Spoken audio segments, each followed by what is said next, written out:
Anderson was on Capitol Hill this week for an exclusive conversation with the Speaker Emerita Nancy Pelosi. It was her first interview since she announced her retirement, that after 20 terms, 7 presidents, and one historic first, the first and so far only female Speaker of the House. After their interview, Pelosi gave Anderson a tour of the National Statuary Hall in the Capitol and spoke more about the history she's witnessed.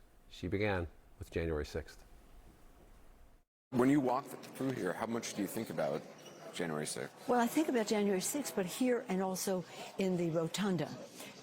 Then that's the dome, under the dome that Lincoln built. So this is, they defecated on the floor. That's what they did. These patriots, hostages, they defecated on the floor. That's what they did here. Do you think history will remember what actually happened here? No, I think so. I think so. I think there's going to be a lot of, shall we say, rehabilitation. Now, when I became Speaker, I want you to know that I wanted to have more women. So we added 2. We have Rosa Parks there. Rosa Parks said she wanted to be seated in her statue as if she were on the bus. Oh, really? She said that? Yeah, she did. Will you miss this? No, I mean, I was here for almost 39 years. No, I mean, I'll still come here. Right. And that. In terms of presidents you've worked with, who stands out to you? Well, Barack Obama, that's for sure. And Joe Biden was a fabulous president. But I had good relationships, passed significant legislation with George W. Bush. I loved his father. We had our moments, but I loved his father. And with George W. Bush, it was a war in Iraq, which I completely opposed. But we got along. We passed one of the biggest energy bills in the history of our country. It was the energy bill of 2007. Do you think things will ever return to kind of an era where people do kind of work across the aisles? Yes, I think so. I think so. That's the way it was before. And we have an obligation to try. We just have an obligation to try to be bipartisan, to be transparent so people know what's happening, and also to be accountable to the public. I say those 3 things go together. Some of my good friends that I work with, even now, on human rights around the world, are on the Republican side.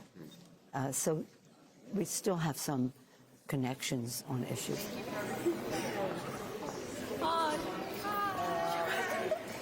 So when the kids come here, I always say to them, when you see these statues, and you see them all around Washington, they are to respect and honor those who have gone before. People whose statues they are want us to be looking to the future and working for a better future for our children, for our posterity. The eyes of history are on us. Right there she is, Cleo. Cleo is the the muse of history. And she was writing down everything. I keep saying to the members, she's writing down everything she hears you say here. What do you think she's recording about the history of our times right now? What do you think she was writing on January 6th? Appalled. She was there on January 6th. She saw it all. Yeah, she saw it all. She was there. She was there. Are you optimistic about America? You have to be optimistic about America. It's America. It's the United States of America. What did I hear them to say yesterday about it? The American Revolution was the greatest underdog victory of all time because we were who we were against the greatest naval power in the world, and they had that optimism to win, the vision of a free country, liberty. It didn't even exist, right, until then. So that's our heritage, and they did what they did for themselves and their posterity, and that's what we have to do for our posterity, honoring their vision.